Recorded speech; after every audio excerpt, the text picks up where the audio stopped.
Quiet on the set, please. Camera speed. Sound production, take one. And action!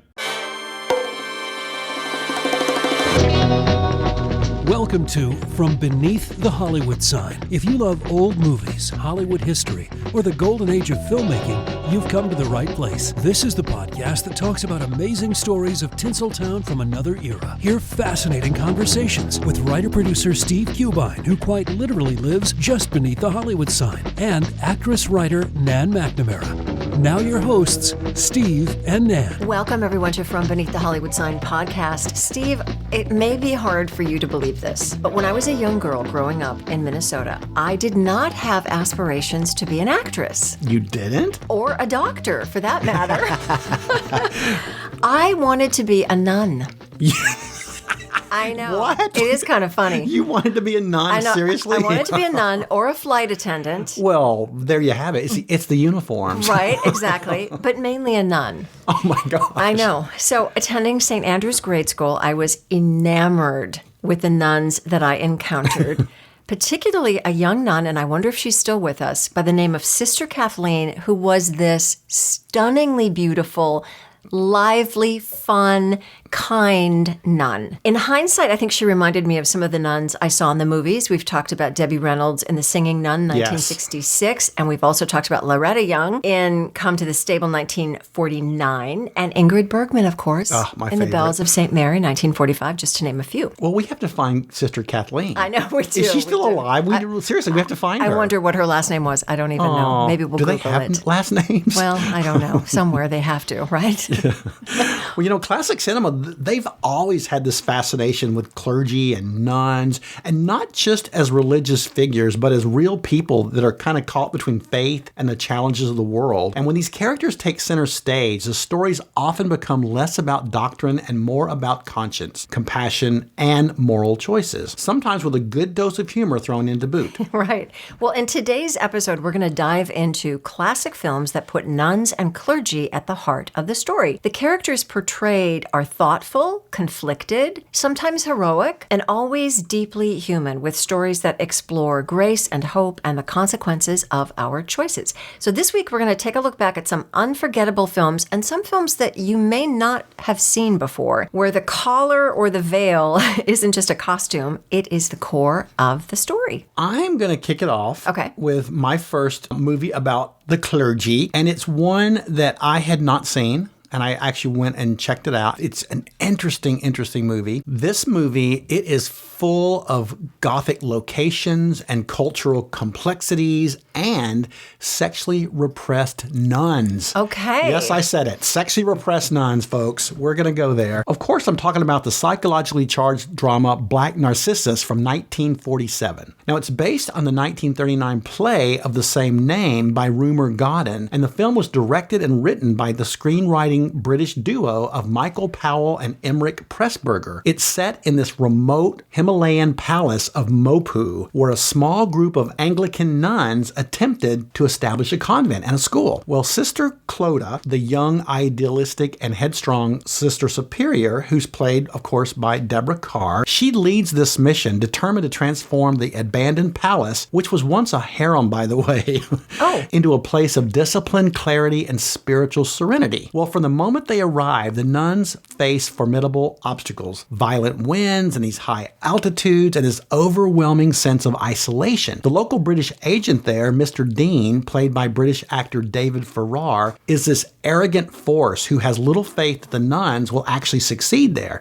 So he even warns Sister Clodagh that the location has a strange effect on outsiders. Well, mark that, because it does. Well, soon tensions rise as some of the sisters struggle against both the harsh environment and their own repressed desires. The most destabilizing force is Sister Ruth, played by, and in a really wonderful performance, by Kathleen Byron, who was a British actress. Well, her fragility and her emotional state begin to fracture under the pressure of this place. She becomes obsessively infatuated with Mr. Dean, but it's a little hard to take him seriously to me. as this object of desire when he rides around on a miniature horse with his feet practically dragging the ground while wearing short shorts and sporting a Peter Pan-like hat and a Veronica Lake bang covering one eye. And I'm not making that up. Oh, my dear. So this is the man that all the nuns are all at Twitter about. Which, dear. Anyway. Yeah, kind of hard to buy into that part of the story, huh? Exactly. Sister Ruth's infatuation with Mr. Dean causes her to begin to resent Sister Clodagh, who she thinks has the hots for him also. Okay. Well, the palace itself, with its sensual murals, which were left over from the harem days, and these echoing stone corridors, these dramatic arched ceilings, and this whole oppressive atmosphere, it seems to heighten every suppressed feeling. So as Sister Ruth spirals into jealousy and madness, her repression explodes into violence, culminating in this deadly confrontation on the cliffside bell tower. Oh my gosh. It's quite an ending. It's really amazing. Well, to me, a defining theme of this film is the tension between the nuns' vows and the human desires they attempt to suppress. Mm-hmm.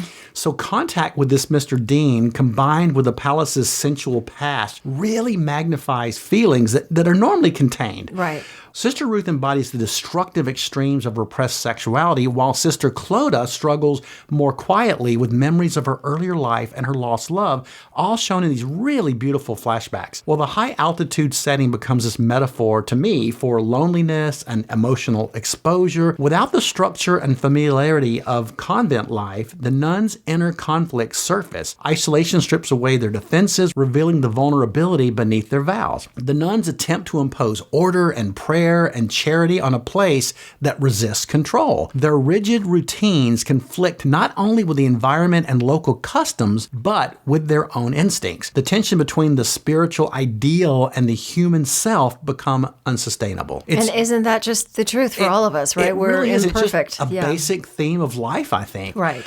While not only a theme of repression, the film makes a statement about the missionaries' belief that they can impose this Western order and morality onto this ancient culture. Mm-hmm. Big mistake. Yeah. Well, their failure reflects both external resistance and internal unraveling. The palace functions almost as another character, this exotic, dreamlike space that draws out hidden desires. Its atmosphere bypasses logic and discipline, forcing repressed emotions into the open. The supporting cast of this movie is terrific. It includes Sabu, I think we've mentioned here before, and Flora Robeson, Esmond Knight, Jenny Laird, and Judith First. Now, playing the native caretaker of the palace, who is none too happy about having a whole bunch of nuns running around, is this actress named May Hallett, and she is so over the top. Oh. It is a performance that's almost a cartoon and almost takes away from the impact of the movie. Sure. And also look for a very young Jean Simmons in one of her first American film roles as this native girl, complete with dark brown makeup to make her look like she's from India. Okay. And she's this temptress of sorts. Well, the film was a critical and box office success. It was nominated and won Oscars for its incredible cinematography and its stunning art direction. I look forward to seeing that. I have not seen that film.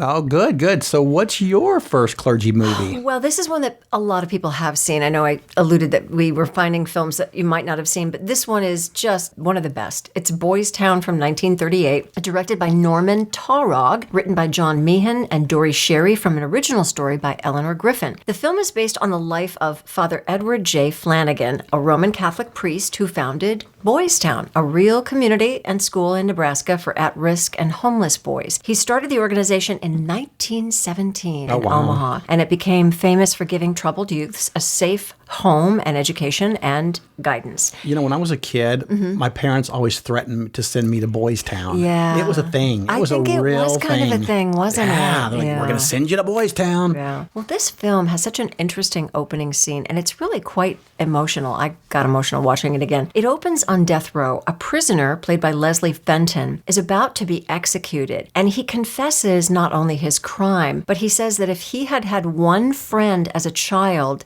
he would not not have led a life of crime. Oh, that's so sad. Well, yeah, it is. This inspires Father Flanagan, Spencer Tracy, to take action. Now, Father Flanagan's mantra is, there is no such thing as a bad boy. So, Steve, tell your parents that. Yeah, you know what? I wish I'd known that then.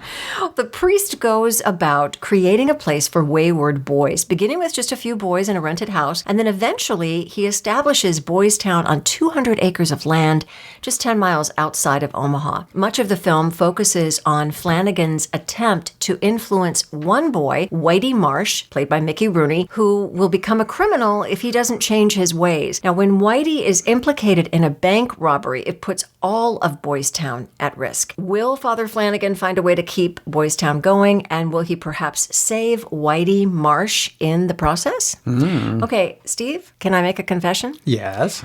I sometimes did not want Father Flanagan to save Whitey during this movie. Whitey was a jerk. Oh, it's Mickey Rooney's performance. Well, Mickey Rooney sometimes could be grating. I know. I'm sorry to say that out loud, but to my mind, he just almost ruined the film with his flailing about. It's just way too much. Yeah. It just doesn't match the rest of what the fabulous Spencer Tracy is doing. But the cast does include the adorable Bobbs Watson. Oh, love him. Who plays Pee-wee, the young candy-loving member of Boys Town, who you just want to pick him up and squeeze him. I mean, he's just adorable. And for listeners, we featured him and other child actors on episode 13. Now, Boys Town was the third of 3 films in 3 successive years in which Spencer Tracy was nominated for the Best Actor Oscar in a Best Picture nominee. This was after San Francisco in 1936 and Captain's Courageous in 1937. He won Best Actor twice for Captain's Courageous and Boys Town, back to back, a record until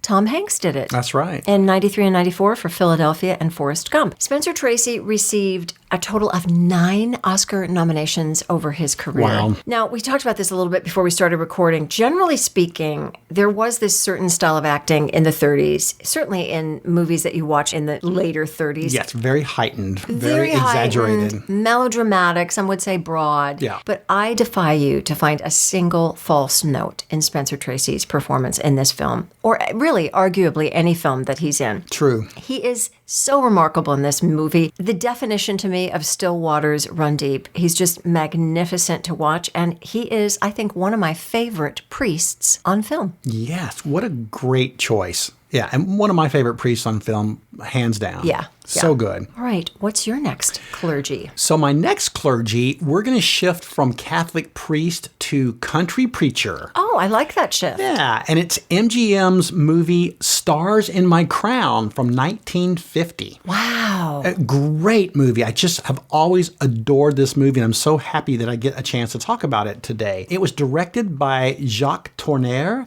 and it's this gentle, reflective drama which set in a small post-Civil War Southern town. The story's narrated by a young man named John Kenyon, who's voiced by actor Marshall Thompson as an adult, and he is recalling his upbringing under the care of 2 contrasting father figures. The first is Reverend Josiah Gray, played by the great Joel McCrea, who's his humble but somewhat headstrong minister, and Dr. Daniel Harris, played by James Mitchell, who's the town's rational, science-minded physician. And you can probably see where this is going. Yes. Religion versus science. Science, yeah. And it's a great theme in this movie. Well, Reverend Gray, he arrives in town at the end of the war, and with him is his wife, Harriet, played by the lovely Ellen Drew, who you know I love. And we also featured Ellen Drew as our star of the month back in January. Right. Well, Harriet's also got her orphan nephew with her, John Kenyon, who's now played as a child by Dean Stockwell in such a great performance. Reverend Gray immediately establishes himself as this moral anchor, preaching not only from the pulpit, but through his daily acts of kindness and compassion. He helps build community bonds, he teaches moral responsibility, and he stands up against injustice. Most notably, and to me, one of the most interesting parts of the movie is when he takes on basically the KKK, who are harassing this elderly black farmer, Uncle Famous Prill, played beautifully by Juano Hernandez, and they're threatening him because they want to take his land. Well, it's led by Lon Beckett, played by Ed Begley, and he's one of the most menacing, horrible villains you could ever imagine. And it's really one of the most powerful scenes in the movie when Reverend Gray uses both spiritual authority and emotional insight to disperse this KKK mob without violence. We need a little bit of that around this We need world. a lot of that right now. Well, meanwhile, the town is shaken by this epidemic of typhoid fever. And Dr. Harris, who's newly arrived and scientifically trained, he battles the outbreak with modern medical methods. He's very skeptical of Reverend Gray's influence and his methods, believing that faith offers false comfort in the face of disease and suffering. Their approaches often clash, one grounded in faith, community, and moral persuasion, the other in science, reason, and logical problem solving. So you can see the conflict here. Well, the film's central tension lies in how these two men, each sincere, principled, and committed to helping others, how they understand their responsibilities. Reverend Gray believes in the healing power of faith, the importance of moral courage, and the need to inspire hope in suffering communities. Dr. Harris, on the other hand, believes faith is insufficient when physical illness or ignorance threatens lives. To him, progress comes through science and clear-eyed realism. Their conflict is not antagonistic so much as it is philosophical. Harris thinks Gray is naive. Gray thinks Harris is underestimating the human spirit. The typhoid outbreak pushes these differences into the open, forcing both of these men to confront the limits of their worldviews. And it becomes painfully personal when local teacher Faith Samuels, played by Amanda Blake, whom Dr. Harris is also in love with, comes down with typhoid and a race to save her life begins. Oh, boy.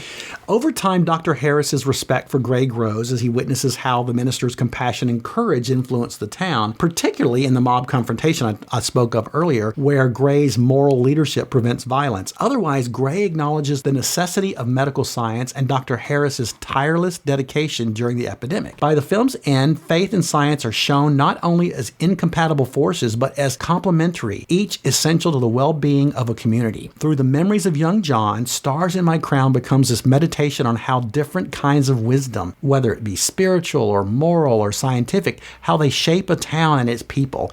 It's really just this beautiful film that shows that there is a place for both religious faith and the logic of science. Based on the 1942 novel of the same name by Joe David Brown and adapted for the screen by Margaret Fitz, the film was a critical and commercial success. It has a great supporting cast chock full of great character actors like Alan Hale, Lewis Stone, Charles Kemper, Connie Gilchrist, and Arthur Honeycutt. And look for a very young James Arness as one of Alan Hale's strapping young sons. Wow. Interestingly enough, 5 years later, Arness would reunite with co-star Amanda Blake to create the iconic characters of Matt Dillon and Miss Kitty on the long-running TV series Gunsmoke. Wow. Great movie. That's a great choice. That's a great choice. All right. My next choice is something from 1944, and I have to confess I had not seen it before. I love these new discoveries. I know. This is called The Keys of the Kingdom. Oh, so good. Directed by John M. Stahl, written by Joseph Mankiewicz and Nunnally Johnson, based on the novel by A.J. Cronin. First of all, we just got to mention Mr. Mankiewicz here. He is the writer-director of A Letter to Three Wives, 1949, for which he won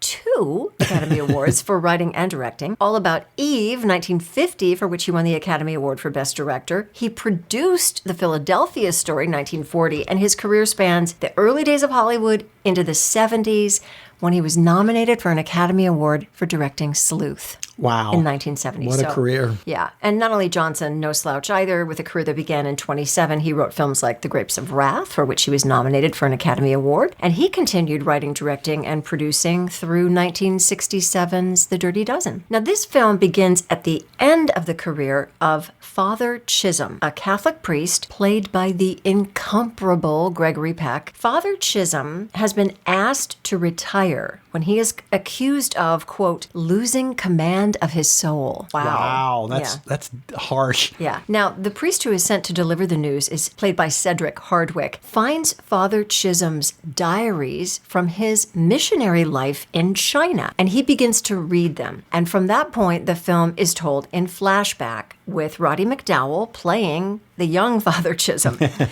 Growing up in Tweedside, Scotland, we learned that the townspeople actually hated Catholics. And ultimately, this young boy's family experiences a terrible fate. I won't give it away. But Roddy McDowall's character ends up moving in with relatives. He falls in love with a distant cousin, but their life together is not meant to be. Ultimately, his calling is in the seminary, where his mentor, Father Hamish McNabb, played by the great Edmund Gwen, helps direct his steps.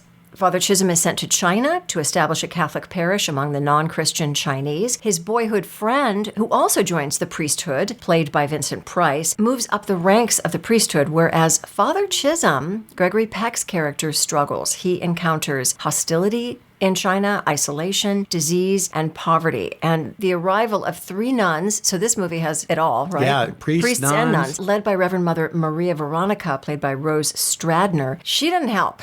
She does not help. She actually creates more problems and a variety of setbacks. Yeah, she's a handful.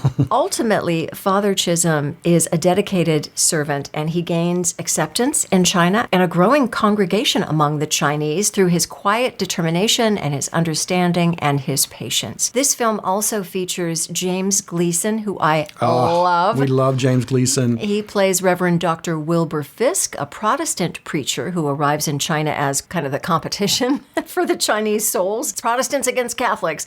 But they ultimately become very good friends. And you'll remember James Gleason from The Bishop's Wife, 1947, playing Sylvester, the taxi driver. Playing Reverend Fisk's wife is the always great and oh so underutilized in this film, Anne Revere. Yes, we love her too. And Thomas Mitchell, who we just featured on our Santa Claus episode 118, plays Gregory Peck's dear atheist friend, Willie Tulloch, who saves many lives by his generous donation of medicine. And by the way, the casting of Thomas Mitchell as Chisholm's boyhood chum Willie is interesting, considering that Thomas Mitchell was 52 years old at the time of the production, and Gregory Peck was 28, making for a 24-year age difference between the two, even though they're supposed to be contemporaries. You do the math. Yeah. This film received 4 Academy Award nominations, including Best Score, Alfred Newman, Best Black and White Cinematography, Arthur C. Miller, Best Art Direction, and Gregory Peck's first Academy Award nomination as Best Actor. He would lose that year to Ray Milland in Lost Weekend. And Peck, of course, would go on to receive a total of 5 Academy Award nominations over the years for this film: Gentleman's Agreement, The Yearling, 12 O'Clock High, and The Guns of Navarone. And he ultimately won for the iconic role of Atticus Finch in To Kill a Mockingbird, 1962. I think this film is really bold in its depiction of the Catholic Christian faith, with lines like, quote, "My Father's house has so many mansions. Surely there's a place for me," which is Father Chisholm's line when he's trying to find where his place is in this world. And then he also says, "Heathens are not always low, just as Christians are not always high." Amen, sister. Right? We should listen to that today. Yeah. I mean, Peck portrays a thinking, feeling priest, not somebody who is legalistic, in contrast to the bombastic Vincent Price character. I also love the relationship that's eventually forged between Peck's character and the Reverend Mother, who, as I mentioned, initially wants nothing to do with him. And their gradual bonding and true friendship as comrades in faith is just beautifully played. And there's no like, ooh, is there some sort of sexual tension there? No. Yeah. They are friends and they are comrades in faith. And they're a priest and a nun, folks. Yeah. So put those dirty minds away. Well, Peck as Father Chisholm is the perfect union of actor and role. Peck himself was a devoted Catholic, and many critics called this performance his star-making turn, establishing him as a leading man hero. His portrayal is gentle and specific and powerful. It's rooted in strength and depth. Peck himself actually thought his characterization was too timid and virtuous. I don't know. I really found it moving. And perhaps in other hands, the portrayal might be one-dimensional, but with Gregory Peck in the role, it is moving and heartfelt and highly recommend. Yeah. You know, when I first saw this movie and you think about it now, you really see little spark of Atticus Finch in this character. You really do. You do. Yeah. And that's sort of him, I think, in a way. I mean, he's played lots of things, that but naturally. Yeah. Great choice. Okay, for my next film, How could I not choose a film noir complete with murder, mayhem, and nuns? I think I know what this movie is. I know. In fact, did you know there's an entire subgenre of films called nun noir? No. There is. Look it up. We're going to have to ask Eddie Muller about that one, right? Oh, I'm sure he knows about this. Well, this particular film is called Thunder on the Hill from 1951. It was directed by Douglas Sirk. It's a suspenseful drama set almost entirely within the storm-isolated Blessed Redeemer Hospital, this convent-run facility in the English countryside. So there's this torrential rain, the roads are wiped out, and it's caused the hospital and the convent to be cut off from the outside world. So among the stranded travelers who have convened at the convent is convicted murderer Valerie Carnes, played by Anne Blythe, who's being transported for execution by Inspector Milling, played by Gavin Muir, and his assistant Pierce, played by Norma Varden. Well, Valerie is accused of poisoning her brother, who's his famous pianist and composer. When the film starts, Anne Blythe is giving her best version of Vita from Mildred Pierce. She's angry, she's petulant, and she's just downright nasty. As the film progresses, we get to see her gradual transformation into this softer version of herself. At the convent, Sister Mary Bonaventure, played by Claudette Colbert, is this compassionate, sharp-minded nun struggling with doubts about her own vocation because of the suicide of her sister. And she becomes convinced that Valerie may be innocent. So Valerie insists she's being framed, and the more Sister Mary listens, her intuition and her observations begin to support that maybe she's telling the truth. Maybe she is innocent. As the storm rages outside and communication is down and everyone's cut off from the outside world, time is running out before the police reinforcements will arrive to complete the execution order for Valerie. Well, Sister Mary, with the help of Sister Josephine, played by the great Connie Gilchrist, I love her so much, and the convicted woman's fiance, played by Philip Friend, she goes all Nancy Drew and begins to investigate Valerie's case within the hospital's walls.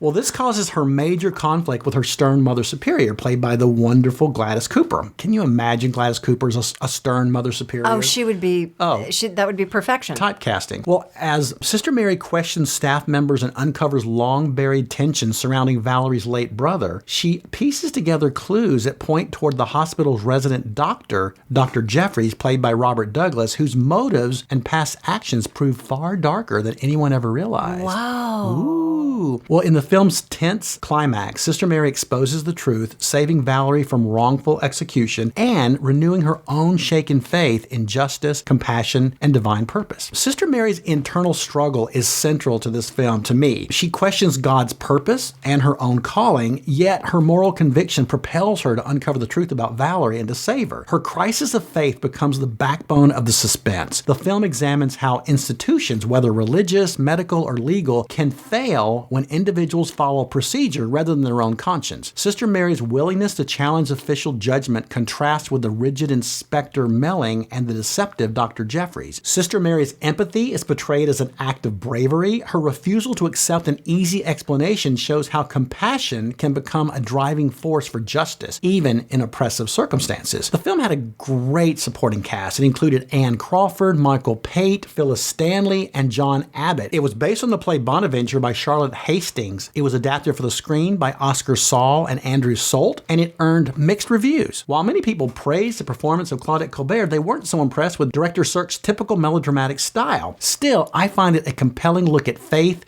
justice, and the internal conflicts and baggage we carry around with us.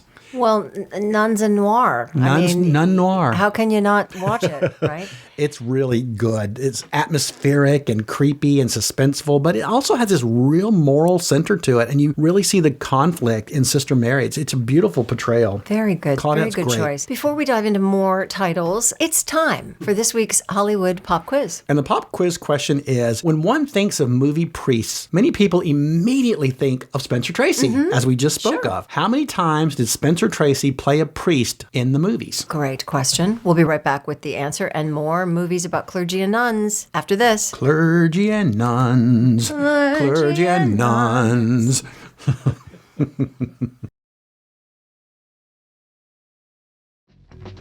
Steve and Ann will be right back, but first another stop on the Hollywood tour. When Father Edward J. Flanagan purchased the Overlook Farm back in 1921, it became the new permanent site of Boys Town. And over the decades that followed, schools, churches, and homes were built. Tens of thousands of young lives were transformed. It's called the Village of Boys Town, just a few miles west of Omaha. It's big, too, more than 1,300 acres. In 1946, Father Flanagan helped design a welcome center, even a cafe for visitors. Today, the Overlook Cafe also serves as the site of the citizenship ceremony, a tradition where new youth officially become members of the Village of Boys Town. And here's something really cool. The Hall of History Museum includes the Best Actor Oscar, presented to Spencer Tracy for his role as Father Flanagan in the film Boys Town. You can check it out at boystown.org. And now, back to Steve and Ann from Beneath the Hollywood Sign. Welcome back, everybody. Today we're talking about the clergy in classic cinema. But before we get further into our priests and our nuns, we're going to give a special shout out to our listener of the week. And this week we are honoring Kelly Keaton from Wisconsin. And Kelly is an actress who used to live out here that has actually worked with Nan. Oh, she's an amazing actress, and I miss her terribly. We love you, Kelly. Thank you. Kelly. Well, let me dive in with my next selection, which is The Nuns Story, 1959, directed by Fred Zinnemann and written by Robert Anderson, based on the book by Catherine Holm. The central character in this film is based on Holm's personal friend and business partner, Marie-Louise Abbet, a former Belgian nun. In 1930, young Gabrielle Vandermaal, played by Audrey Hepburn, is the daughter of a prominent surgeon, played by Dean Jagger, who leaves her wealthy Belgian family and enters a convent to become a nun. Almost immediately, she has difficulty adjusting to the cloistered life and its vows of poverty, chastity, and obedience. Taking her final vows, she's now called Sister Luke, and she excels in her medical studies. Her dream is to serve the sick in the Belgian Congo, which she eventually does, assisting an atheist doctor played by Peter Finch, while she is continually at odds with her vows in terms of her independence. Against the backdrop of World War II, Sister Luke's challenges become even more difficult. Will she be able to continue her vocation as a nun? That's kind of the big question. The first third of this film, and this is a long film, I will say that, it is, though, a fascinating look at the protocol and belief system of the Order of the Sisters of Charity, who are known for nursing and missionary work. Reportedly, director Zinnemann was aiming for a documentary-like realism and showing the nuns' daily lives and their rituals, and man, it is real. If I had seen this film as a young girl, I think I would have changed my mind. You would not have wanted to be a nun? No. It's like boot camp, and kind of disturbing in that some of the beliefs that are depicted include removing any personal object from one's life that would bring up memories of your family or the past. It's a difficult journey to, quote, learn obedience and to move away from anything worldly, and you really do see that struggle depicted. It was shot over 6 months in Belgium, Italy, and the Congo. The film was not only a big box office success, but it was nominated for 8 Academy Awards, including Best Picture, Best Director, Best Screenplay, Best Cinematography, and Best Actress for Audrey Hepburn. Naturally. This film is also the debut of Colleen Dewhurst, who plays a patient in the mental health ward, and let me say, very convincingly. Others in the cast include Peggy Ashcroft, Edith Evans, and Beatrice Straight. What great dames they are. Gosh, just all so good. And then, of course, Peter Finch and Beatrice Straight would go on to do Network in 1976 and both receive Academy Awards. Hepburn herself considered this role a personal favorite, finding deep connection to the character of Sister Luke. And part of that, I think, is Hepburn's own wartime experience with the resistance and the discipline in Belgium, when the Nazis invaded. She is truly remarkable in this role, about as far as you can get from Holly Golightly. With the story centering on nuns that keep the vow of silence, there are long sections without any dialogue, and it's what Hepburn shows on her face that tells this inner conflict and the story. Her work is deep and specific. Hepburn spent a year researching and working on the role, saying, quote, I gave more time, energy, and thought to this role than to any of my previous screen performances. I don't want to give the ending away, but look for the final image, an extraordinary long shot that director Zinnemann reportedly fought to keep in without music. Oh, interesting. Oh, wow. I can visualize that final scene now. And I don't think I realized there was no music. Yeah. Wow. Which is kind of powerful. Yeah. The studio, I think, wanted it like, Oh, I'm hey, sure. let's give it a big sweeping orchestra. The big Max Steiner, orchestration. And Yeah. yes. Yeah. Well, my final film is, if we're going to talk about priests, we haven't yet talked about a hot priest. Well, I don't know. Gregory Peck is pretty I know. hot. Yeah, okay, maybe Gregory Peck. I'm talking about Alfred Hitchcock's I Confess. It's this tense, morally charged thriller which is centered around Father Michael Logan, played by Montgomery Clift, at the peak of his beauty and acting prowess, I think. Such a great film. Yeah, he plays this young Catholic priest in Quebec, Canada, who becomes ensnarled in this murder investigation when a parishioner confesses to killing a lawyer. The killer, Otto Keller, played by O.E. Hassa, is a desperate church caretaker who, after committing the crime, seeks absolution from Father Logan during a sacrament of confession. Well, because the seal of confession is absolute, Logan cannot reveal Keller's guilt, even when circumstantial evidence begins to point towards Logan himself as the possible murderer. Yeah. Matters worsen when the police inspector LaRue, played by Carl Malden, uncovers Logan's past connection to Ruth Grandfort, played by Ann Baxter, a married woman with whom he shared a romantic relationship before taking his vows. Their past gives the police a motive which tightens the case against Logan. Well, as public suspicion mounts and the trial unfolds, Logan's refusal to defend himself frustrated those who care about him and confounds the legal system. Ultimately, Keller's guilt comes to light in this final dramatic confrontation, but not before Logan endures persecution, suspicion, and moral isolation for the sake of his vows. The film really explores the weight of religious duty, how moral conviction can demand personal sacrifice. Logan's silence is both heroic and tragic. He protects the sanctity of confession even as it destroys his reputation and threatens his own freedom. Hitchcock blurs the line between actual guilt and perceived guilt, and he was so good at that. Yep.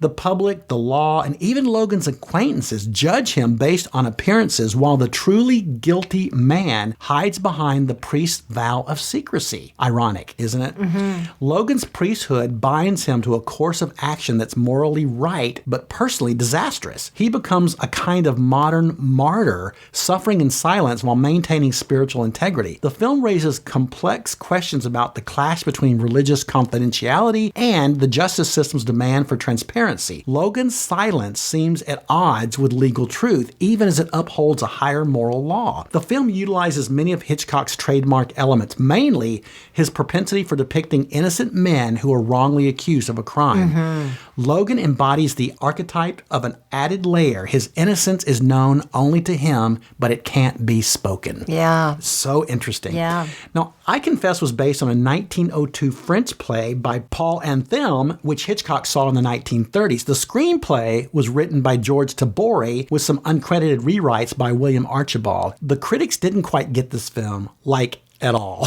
Yeah, they hated this movie. That's too bad. Yeah, the New York Times critic Bosley Crowther calling it a suspenseless script. It did very poorly at the box office, but over time, it's come to be recognized for its boldness. And if you're waiting for Hitchcock's cameo, you don't have to wait long. It occurs right at the top after the opening credits as he walks across the top of a stairways. It's really too bad that it did not get its due when it came out, but it's really worth watching. Yeah, time has proved on its side, because I think over time people have realized that it's kind of a brilliant concept, and it really explores these complicated complexities between doing the right thing morally and the justice system. Yes. Right. Great choice. I think we should end with a little comedy. And that Always leave them laughing. Right, Always. leave them laughing. And this is maybe, I don't know. I'd have to look at my top 10 list, but this is like one of my favorite films for a guilty pleasure. It's The Trouble with Angels from 1966, directed by Ida Lupino, written by Blanche Hanneles from the novel by Jane Trahey. This is a film directed by a woman, written by a woman, and starring some amazing women. Nice. This was Lupino's final theatrical film that she would direct, although she did go on to direct a lot of television. Like Gilligan's Island. Yeah. It's a coming-of-age story that centers on Mary Clancy, played by Haley Mills, a rich, privileged, very savvy young girl whose motto is, "I have a scathingly brilliant idea." Which always leads to Craziness. Yes, craziness. Mary befriends Rachel Devery, played by June Harding, on the train on their way to a new boarding school, St. Francis Academy, run by the Mother Superior, played to perfection by Rosalind Russell. Mary and Rachel's shenanigans get them nearly expelled, but Mother Superior sees something more in the girls, especially in Mary. And as we journey through their high school years at St. Francis, we see them not only mature, but find their life path in ways that may just surprise you. And if you haven't seen it, I'm not going to tell you how. Ooh, good tease. But it sure did surprise me as a young girl watching this film on TV for the first time. I was a sobbing mess. And reportedly, Greta Garbo was offered $1 million to play the role of the Mother Superior. Did you know that? I did not know that. Could you Isn't that amazing? imagine? Yeah, I know. No, Not really. me Yeah. either. When that was unsuccessful, producer William Fry went to Rosalind Russell, who was also a devout Catholic. Others in the nun cast include Camilla Sparv, which was her feature film debut. Yeah. We talked about her in our Robert Redford tribute, episode 109. She plays Sister Constance, or as I like to call her, the beautiful nun, who ends up becoming a missionary. She was actually 6 years younger than actress June Harding, who played high schooler Rachel, which is interesting. That is interesting. Also featured are Benny Barnes. I love Benny Barnes. Marge Redmond from TV's The Flying Nun. Yes. She plays a nun as well. And Mary Wicks, who plays Sister Clarissa, the gym teacher nun. The best. Wicks would go on to play nuns 3 more times in her career. In the sequel to this film, which is Where Angels Go, Trouble Follows, 1968, Sister Act, 1992, and that sequel, Sister Act 2, Back in the Habit, 1993. There is also an appearance by the real Gypsy Rose Lee. Yes, she does have a little cameo in this. Yeah, a nice little cameo. And of course, Rosalind Russell had a connection to Gypsy Rose Lee, having starred as Mama Rose in Gypsy in 1962. That's right. There's also a young Jim Hutton in this Yes, film who that's plays right. the principal of the rival progressive school. And you know who else is in it is Kent Smith, the great B actor Kent Smith, who we've talked about on the show before. He plays Uncle George. It was June Harding, who plays Rachel, her only feature film appearance. This film so reminds me of Haley Mills's hijinks in The Parent Trap from Yes. 1961. Some of her scathingly brilliant ideas in this story involve charging her fellow students to tour the nuns' private quarters, which is a big no-no. Well, she was an entrepreneur. She was quite the entrepreneur. And creating a plaster mask on the face of pain-in-the-butt fellow student Marvel Ann, played by Barbara Hunter, whose name Marvel Ann is just like the most delicious character I know. name ever. Marvel. And she's also wonderful as another annoying classmate in The Parent Trap with Yes, Haley Mills. So that's right. she got that annoying classmate She thing got down. that down. Now, according to Rosalind Russell, and I don't want to, speak out of turn here, but she and Haley Mills did not get along during Interesting. filming. Really? Enough said. This film is really I want the dirt. I know, right? We're going to have to look that up Yeah. and do a little more research. This film is my happy place. You've got lots of nuns, girls Yes. who get into trouble, a trio of women heading up the film, a big dollop of sentimentality, and I'm all in. But it also shows the sacrifices and the grace that the nuns have for these troubled angels, including a wonderful scene when Mother Superior stays up all night helping Rachel win a sewing competition. Oh. It is just the best. I know. Do yourself a favor, and if you haven't seen it, watch it. I wonder why June Harding never made another movie. I want to She was know. really lovely. She was very good in it. Yeah, she was very good. Well, this has been so much fun. So fun. We love the clergy. Let's remind our listeners of this week's Hollywood Pop Quiz question. Well, the pop quiz question, of course, was when most people think of Hollywood priest, they think of Spencer Tracy. Who wouldn't? Right. How many times did he portray priests in movies? Well, The answer is, care to wager a guess? I'm going to say 3. You're very close. He did it 4 times. Of course, the first time was in San Francisco, 1936. Then in, as you talked about, Boys Town, 1938. And Men of Boys Town, 1941. And his final time wearing the collar was The Devil at 4 o'clock, 1961. 20 years later. Yeah. Wow. What a career. He was just the best cinema priest ever. He was.